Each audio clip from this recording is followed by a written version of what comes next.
Hi everyone, welcome back to my video. So let's take a look at some sentences from Max Morenberg's Doing Grammar. A banjo player was sitting in front of Radio Shack. So I'm going to split the sentence into the noun phrase, which is the subject, and a verb phrase, which is the predicate. So if we look at the subject, we can split into the determiner, which is an indefinite article, a, and then the rest of the noun phrase, banjo player. So banjo is actually a noun that acts like an adjective, which modifies the main noun, which is player. So if we look at the verb phrase, the predicate, so we have the main verb, which is in the past progressive. So we have the verb to be, so was, that's in the past, right? And then sitting, and this verb is going to be an intransitive verb. It doesn't take a direct object. And if you read the sentence again, a banjo player was sitting where? That's probably the question that you would probably most likely ask, and that question is answered in this prepositional phrase, which acts as an adverb of place. So we have the preposition, so I'm going to consider these three words together in front of as a single preposition, and you can do that in English. So this is, these are all, in and of, those are prepositions, but we're going to combine it into a larger preposition. And then we have the noun phrase, which is the object of the preposition. That's the proper noun, Radio Shack. Parasites can make host organisms deathly ill. So we have the sentence, and we can split into a noun phrase which acts as a subject and a verb phrase which acts as a predicate. The noun phrase just has the noun parasites, and then we go directly to the predicate. So it has the main verb, which is in the present conditional, and then we have the auxiliary, the modal can, and then make. So this is actually going to be a VC verb. So according to Max Morenberg's book, a VC verb takes an object and an object complement. So the object here, the noun phrase that's the direct object, is going to be host organism. So host is a noun that acts like an adjective and that modifies organism. So if you read the sentence, parasites can make host organisms, and you stop there, it doesn't really make that much sense, right? Because, well, first of all, you can't create a host organism by a parasite, right? So I feel like there's something missing here. So I'm going to include this adjective phrase, which acts as an object complement, deathly ill, and that explains what parasites do to host organisms. So okay, so I'm going to split this into an adverb of degree. Remember, an adverb can modify an adjective, and the adjective here is going to be ill. A poem can change direction swiftly. So this sentence consists of a noun phrase that acts as a subject and a verb phrase that acts as a predicate.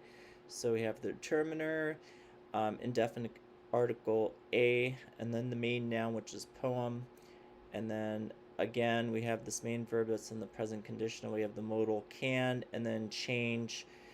So this is going to be a transitive verb, so it's going to take a direct object. So it can change what? It can change direction, right? So the noun phrase that's going to act as the direct object is the single noun direction, and then we have this adverb of manner, swiftly, which describes in what way or how the poem can change direction. Ireland kept European culture alive during the Dark Ages. So this one's a little bit more complex, but we can split this into a noun phrase that acts as a subject, and then the proper noun, Ireland. The verb phrase, which is a predicate, I'm going to split this into a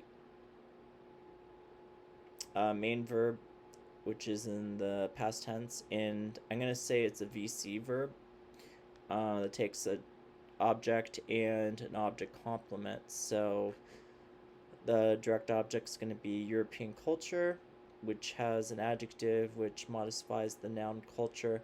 And if you read the sentence, Ireland kept European culture, sounds kind of weird. Doesn't sound complete. At least to me it doesn't. So But if you say Ireland kept European culture alive, that makes a lot more sense. So I'm going to consider this adjective phrase as an object complement. And then this section here, Ireland kept European culture alive, makes sense, right?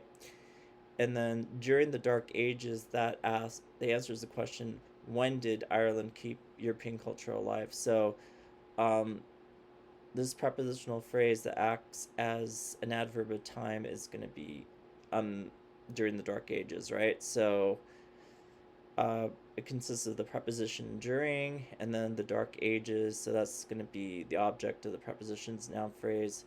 And then, so this is going to be the definite article. And I'm going to say Dark Ages is a proper noun. Okay. The Watergate investigation motivated Nixon's resignation. So this sentence has a noun phrase that acts as a subject and a verb phrase that acts like a predicate. So the noun phrase consists of a determiner, this definite article, the, and then it modifies the rest of this noun phrase, Watergate investigation. So we can split this into a proper noun, which acts like an adjective. So Watergate, so this is a proper noun, but it's modifying investigation, right? Because it's not Watergate that's motivating it, it's the investigation, right? So the main noun is investigation, and then we have the verb phrase that acts as a predicate. We have the main verb in the past tense, which is a transitive verb, motivated. Motivated what? It motivated Nixon's resignation. So this whole thing's going to be a direct object, a noun phrase, and has this genitive noun, Nixon's, and then the noun resignation. So again, this genitive thing here, you can think of it as a possessive, like his resignation or your resignation or her resignation or their resignation. So it's not exactly that, but that's a good way to kind of think about it. Okay, I'm going to do one more sentence and then I think I'll save the rest for another video. So today's circuses preserve the excitement of the big top. So this sentence has a noun phrase which acts as a subject and a verb phrase that acts as a predicate. So we have this genitive today's, and circus is going to be the main noun. So for the predicate, we can split it into a main verb, which is in the present tense, and it's a transitive verb, preserves what?